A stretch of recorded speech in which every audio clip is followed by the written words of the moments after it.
Hello बच्चों, कैसे सभी। आई होप आप अच्छे होंगे। आज हम अपने स्मार्ट पैनल की पहली वीडियो लेकर आपके सामने आ रहे हैं।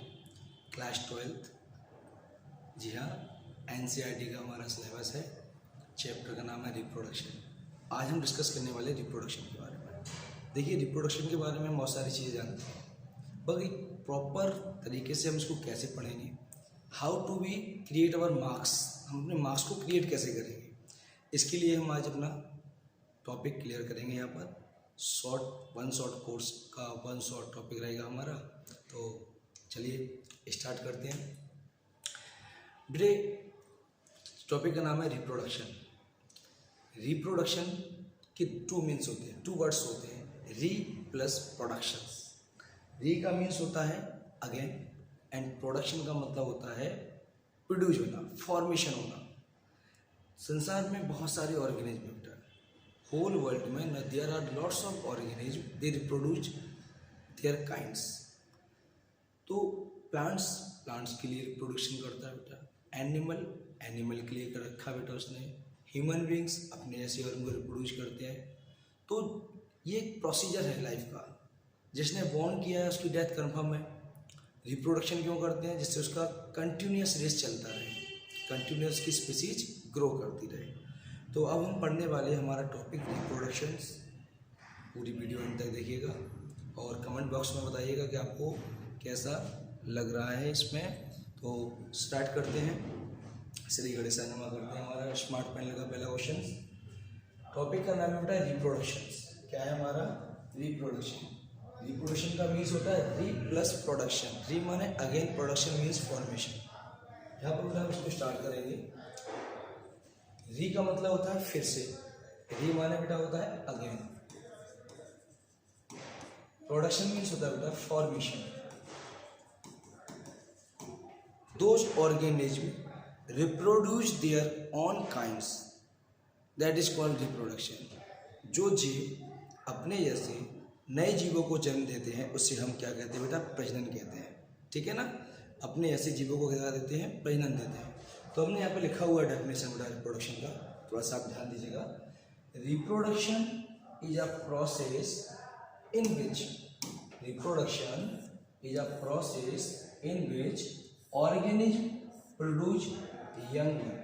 कोई भी ऑर्गेनिज्म हो बेटा, प्लांट, एनिमल्स, ह्यूमन बींग्स, देखिए क्या करते हैं बेटा?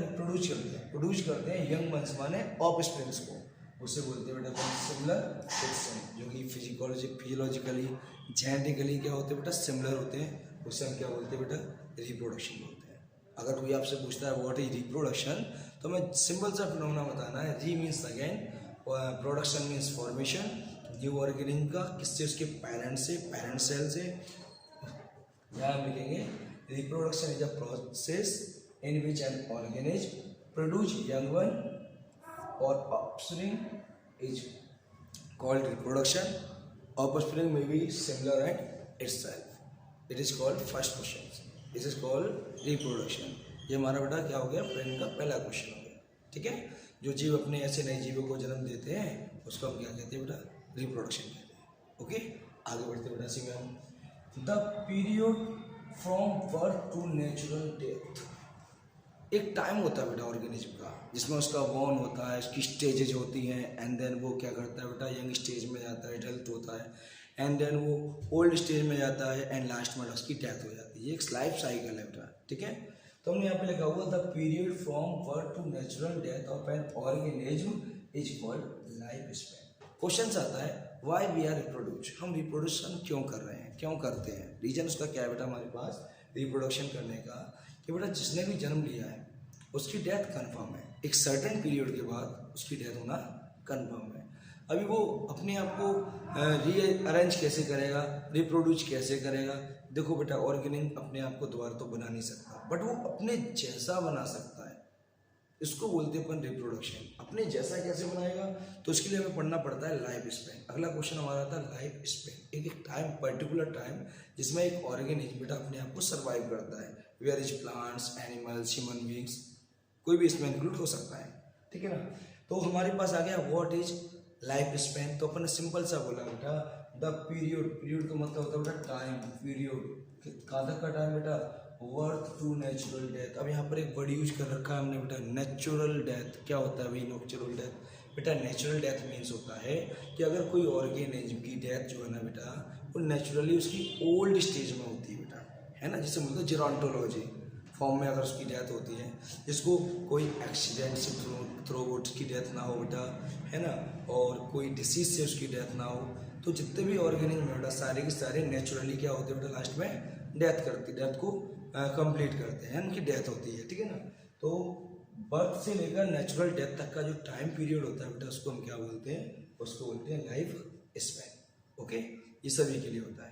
अभी लाइफ स्पैन सभी का बेटा पर्टिकुलर कैसा होता है, इक्वल होता है। सभी का एक पर्टिकुलर एज होता है, एक टाइम होता है, इसमें सारे ऑर्गेनिज्म क्या करते हैं, अपनी लाइफ को रिप्रोड्यूस करते हैं, अपनी लाइफ को स्पेंड करते हैं, अपनी लाइफ को सर्वाइव करते हैं, ठीक है। फिर क्वेश्चन ये आता है कि अब हमें सर्वाइव करना ही है, हमने सोच रखा है कि भाई हम अपनी लाइफ को सर्वाइव करेंगे, सारी स्टेजेस को फॉलो करेंगे, अच्छे से अपनी लाइफ को स्पेंड करने वाले हैं, तो रिप्रोडक्शन क्यों किया जा रहा है? रिप्रोडक्शन नहीं करना चाहिए। तो रिप्रोडक्शन का रीजन है बेटा, हम आफ्टर बर्थ नेचर से जो भी गेन करते बेटा, एक पर्टिकुलर टाइम बाद बेटा, एक पर्टिकुलर एज बाद, एक पीरियड में हमें उससे बेटा क्या करना आता है, रिटर्न करना पड़ता है। जो हमने बर्थ के बाद टेक किया है उसको हमें लास्ट में यहीं छोड़ के जाना पड़ेगा। हाँ, ट्रांसफर क्या होते हैं बेटा, genetic characters, parental genetic characters होते हैं जो जनरेशन टू जनरेशन ट्रांसफर होते हैं। तो हमारा काम रिप्रोडक्शन का सिर्फ इतना है कि हम अपने ऐसे न्यू ऑर्गेनिज्म को प्रोड्यूस करेंगे, न्यू ऑर्गेनिज्म को, और वो न्यू ऑर्गेनिज्म क्या करने वाले हैं, हमारे कैरेक्टर्स को नेक्स्ट जनरेशन में जाकर क्या करेंगे बेटा, एक्सप्रेस करेंगे। तो ऑर्गेनिज्म की तो डेथ हो जाती है बेटा, लेकिन उसके जो कैरेक्टर्स है उससे उसकी आइडेंटिफिकेशन बेटा जनरेशन टू जनरेशन तक चलती रहती है, उससे बोलते हैं बेटा अपन क्या, लाइफ स्पैन। ठीक है ना बेटा, ओके। इसके बाद आगे बढ़ते बेटा अपन, ठीक है। आगे हमने इसी में इंक्लूड किया है, एक छोटा सा लाइन इंक्लूड किया हुआ है कि no individual is asymmetrical asexual unicellular organism, there is no natural death in unicellular organism। यह हमने कहा किसको छोड़कर भाई, मल्टी सेलुलर ऑर्गेनिज्म में एक पर्टिकुलर सर्टेन पीरियड के बाद डेथ हो जाती है। किसको छोड़कर, यूनिसेलुलर ऑर्गेनिज्म को छोड़कर। बेटा यूनिसेलुलर ऑर्गेनिज्म की डेथ पॉसिबिलिटी नहीं होती, बिकॉज डेथ किसकी होती है बेटा, जिसकी लाइफ होती है, जिसकी बॉडी पर्टिकुलर दिखाई दे। यूनिसेलुलर की स्पेशलिटी क्या होती है बेटा, वो सेल डिवीजन करते हैं बेटा, वो क्या करते हैं, माइटोसिस डिवीजन के थ्रू क्या करते हैं, बाइनरी फिजन करते हैं बेटा। बाइनरी फिजन में वो क्या करते हैं, मैच्योर होने के बाद, वेल डेवलप होने के बाद अपने आप को कंप्लीटली टू पार्ट्स में डिवाइड कर देते हैं। तो अपना स्टार्ट जो लाइफ का स्टार्ट है बेटा फिर से स्टार्ट कर देते हैं। तो डेथ के लिए इनकी बॉडी नहीं बचती है, इसलिए बेटा इनकी डेथ नेचुरल नहीं होती और ये लगभग अमर होते हैं बेटा, ठीक है। आगे बढ़ते इसी से चलो बेटा, हमारे नेक्स्ट है based on the number of participant reproduction. अगर हम ऑर्गेनिज्म की बात करें तो बेटा देखिए, there are lots of organism in the huge world. World वर्ल्ड बहुत बड़ा है, ऑर्गेनिज्म बहुत सारे हैं, तो इट मीन्स रिप्रोडक्शन का मेथड भी अलग अलग होगा। रीजन है उसका क्यों होगा, क्योंकि बेटा सभी में साइज शेप के अकॉर्डिंग, बॉडी स्ट्रक्चर के अकॉर्डिंग गॉड ने सभी को अलग अलग बॉडी ऑर्गन प्रोवाइड की है, जिसकी वजह से बेटा वो अलग अलग क्या करते हैं, रिप्रोडक्शन मेथड को फॉलो करते हैं, ठीक है। तो कौन कौन सी रिप्रोडक्शन मेथड हमारे यहाँ फॉलो हो सकते हैं जो ऑर्गेनिज्म करते हैं, हम स्टडी करने वाले हैं। जरा हम इसके बारे में थोड़ा सा डिटेल में यहाँ डिस्कस करने वाले। इसी बीच बेटा हम लाइफ स्पैन के बारे में थोड़ा सा और डीपली डिस्कस कर लेते हैं कि किस ऑर्गेनिज्म में कितना लाइफ स्पैन पर्टिकुलर टाइम में सर्वाइव होता है, ठीक है ना। तो यहाँ पर आप देख सकते हो बेटा, हमारे पास लाइफ स्पैन में सबसे पहले लेते हैं हम अपने पास क्या, प्लांट, ठीक है बेटा। कौन सा प्लांट ले लिया हमने बेटा, रोज, ठीक है। ऑरिजिन में हम किसको ले लिया बेटा, रोज को ले लिया। अभी बेटा ये रोज है, इसका लाइफ स्पैन बेटा कितना होता है, 5 से 7 ईयर्स तक होता है ओनली, ठीक है ना। फिर हम चलते हैं बेटा राइस प्लांट की तरफ बेटा, इसका होता है 3 to 7 मंथ तक होता है बेटा। नेक्स्ट चलते हैं बेटा इसी में बनियान ट्री, इसका होता है बेटा 400+ ईयर्स तक इसका क्या होता है, लाइफ स्पैन होता है। अभी न्यू अपडेट हुआ है इसका ईयर का। और उसके बाद बेटा बनाना ट्री का होता है 20 ईयर्स के लिए, डॉग का होता है 22 ईयर्स के लिए, बटरफ्लाई बेटा 1 से 2 वीक्स के लिए सर्वाइव करती है ओनली, फ्रूट फ्लाई बेटा 2 वीक्स के लिए करते हैं। पैरट का होता है बेटा 140 ईयर्स, ये अपनी लाइफ को स्पेन करता है। क्रोकोडाइल बेटा 60 ईयर तक लाइफ स्पेन करता है। हॉर्स बेटा 40 से 50 ईयर्स तक करता है। टॉर्टॉइस बेटा 100 से 150 करता है, अप्रॉक्स इसका 200 यहाँ पर एक रेशो लिया गया है। क्रो जो होता है बेटा वो 15 ईयर्स तक करता है, काऊ बेटा 22 करता है, एलिफेंट 50 to 70 करता है, और रिसेंटली अभी हमारा ह्यूमन बींग्स का, पहले कहते थे 100 ईयर्स, अब हमारा एग्जैक्ट ईयर जो है वो 70 ईयर्स तक अप्रॉक्स माना गया है। उससे ज़्यादा भी हो सकता है और उससे कम भी हो सकता है। तो ये बेटा हमारा लाइफ स्पेन। नाउ इंट्रोडक्शन हमारा पूरा हो चुका है, इसी बीच हम बढ़ते हैं चैप्टर की तरफ, आगे की तरफ। बेटा रिप्रोडक्शन में हमारे कितने पढ़ने हैं टाइप्स। रिप्रोडक्शन बेसिकली 3 टाइप्स होता है, लेकिन जनरली हम उसे 2 पार्ट्स में डिवाइड करते हैं, ठीक है ना। 3 पार्ट्स कौन से होते हैं बेटा, asexual reproduction, sexual reproduction and vegetative reproduction. Vegetative reproduction asexual का ही पार्ट है, इसलिए हम इसे 2 पार्ट्स में डिवाइड करेंगे, asexual reproduction and sexual reproduction. तो रिप्रोडक्शन की प्रोसीजर चाहे बेटा ऑर्गेनिज्म हो और चाहे आपके एनिमल्स हो, बेटा हम कितने पार्ट में डिवाइड करने वाले हैं इसको, 2 पार्ट्स में, असेक्सुअल एंड सेक्सुअल। तो यहाँ पर हमारा बेटा पहला पॉइंट जो बनने वाला है होगा हमारा असेक्सुअल रिप्रोडक्शन, ठीक है बेटा। सेकंड जो पॉइंट हमारा बनने वाला है वो हमारा कौन सा होता है बेटा, उसे बोलते हैं अपन सेक्सुअल, क्या बोलते हैं बेटा उसको, सेक्सुअल रिप्रोडक्शन। अब इन दोनों का हम थोड़ा सा इंट्रोडक्शन लेंगे एंड देन हम अपना स्टार्ट करेंगे स्टेप बाय स्टेप। बेटा असेक्सुअल का मीन्स क्या होता है, असेक्सुअल मीन्स होता है without sexual organ. Asexual means होता है बेटा विदाउट सेक्सुअल ऑर्गन। यहाँ पर बेटा सेक्सुअल ऑर्गन इंक्लूड नहीं होते। इट मीन्स यहाँ पर जो ऑर्गेनिज्म है वो कैसा होता है बेटा, यूनिसेलुलर रहता है, सिंगल रहता है, ठीक है। दूसरा अगर हम बात करें किसकी, सेक्सुअल रिप्रोडक्शन की, तो बेटा यहाँ पर कितने ऑर्गन पार्टिसिपेट करते हैं, 2, मे बी 2 सेल हो सकती है बेटा डिफरेंट, 2 ऑर्गेनिज्म हो सकते हैं, मेल एंड फीमेल का परफॉर्म करते हैं। ये दोनों क्या करते हैं बेटा, सेक्सुअल रिप्रोडक्शन में पार्टिसिपेट करते हैं। अभी सेक्सुअल रिप्रोडक्शन का जो सेक्शन का डिस्क्रिप्शन है वो हम आपको सेकंड चैप्टर में देंगे। अभी हम चलते हैं चैप्टर 1 की तरफ। हमारा चैप्टर 1 असेक्सुअल रिप्रोडक्शन कॉम्पिटिटिव तरीके से बेटा काफ़ी इंपॉर्टेंट माना जाता है। कई बार एनसीईआरटी, एमपी बोर्ड, सीबीएसई में कई बार ये क्वेश्चंस को बहुत अच्छे से डीपली पूछ लिया जाता है, ठीक है ना। तो इसको हम अच्छे से स्टार्ट करेंगे जिससे हमें कॉम्पिटिशन में कोई दिक्कत इसमें नहीं। तो बच्चों हम स्टार्ट करने वाले हैं हमारा पहला स्टेप, असेक्सुअल रिप्रोडक्शन। जैसा कि मैंने आपको बताया, asexual means without reproductive organ. यहाँ पर जो ऑर्गेनिज्म होता है ना बेटा वो अकेले परफॉर्म करता है, ना वो मेल होता है ना वो फीमेल होता है, और अपनी बॉडी से बेटा क्या करता है, न्यू ऑर्गेनिज्म को प्रोड्यूस करता है। कैसे करता है, 1 by 1 हम इसमें क्या करते हैं बेटा पढ़ते हैं, देखिए जरा। सबसे पहले हम देखते हैं, it is the production of offspring. बेटा जिसका ऑफस्प्रिंग, जिसका ऑरिजिन होता है ना उसे हम ऑफस्प्रिंग बोलते हैं, न्यू इंडिविजुअल बोलते हैं, न्यू ट्रेड्स बोलते हैं, डॉटर सेल्स बोलते हैं, ठीक है ना। और जिससे इसका ऑरिजिनेशन होता है उसको हम पेरेंट सेल बोलते हैं, पेरेंट्स बोलते हैं, ठीक है ना बेटा। ये वर्ड को हम इंडिकेट करते हैं। तो it is the production of offspring by single parents. तो पहली स्पेशलिटी क्या है सेक्सुअल रिप्रोडक्शन की बेटा, असेक्सुअल रिप्रोडक्शन की पहली स्पेशलिटी है कि ये सिंगल पेरेंट होते हैं, सिंगल ऑर्गेनिज्म होते हैं और सिंगल सेल भी हो सकते हैं। ओके, नाउ नेक्स्ट हमारा आता है बेटा, it is seen unicellular organism. इसमें किसको इंक्लूड किया गया बेटा, यूनिसेलर ऑर्गेनिज्म जो सिंगल सेल से बने होते हैं बेटा।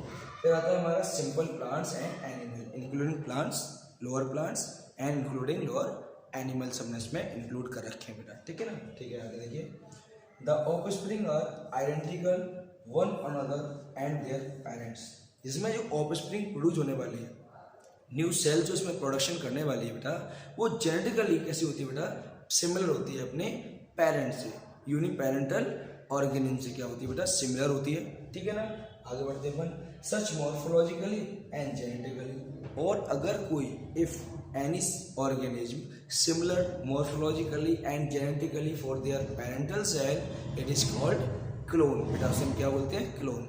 आकार में, जेनेटिक्स में अगर कोई सिमिलर है अपने पेरेंटल सेल से वो ऑर्गेनिज्म प्रोड्यूस हुआ है, तो बेटा उसे हम क्या बोलते हैं, उसे हम बोलते हैं क्लोन। क्लोन यानी बिल्कुल सेम टू सेम स्ट्रक्चर, जो अक्सर बेटा किस में दिखाई देता है, असेक्सुअल रिप्रोडक्शन में।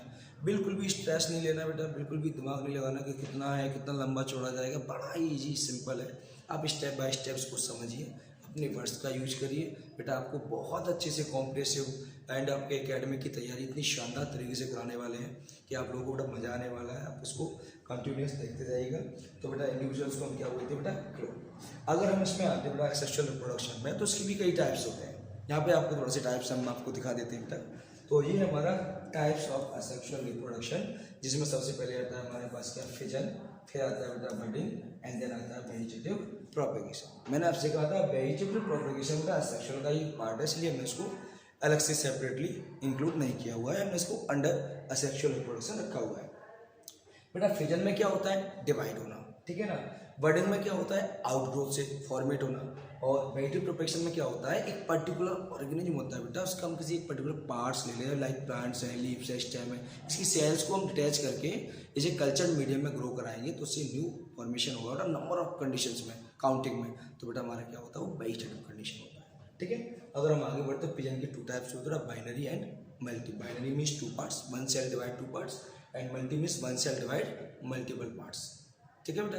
तो ये था हमारा बेटा आज का इंट्रोडक्शंस, ठीक है। कल से हम इसकी स्टेप बाय स्टेप क्लास आपको देने वाले हैं बेटा। आपको अगर हमारी वीडियो अच्छी लगे, समझ में आए बेटा, तो आप इसको लाइक करें, सब्सक्राइब करें, और आई होप मैं आपको अच्छी वीडियो, अच्छे नोट्स और बढ़िया तरीके से एक्सप्लेनेशन देता रहूँगा, ठीक है बेटा। आज के लिए thank you so much, good luck.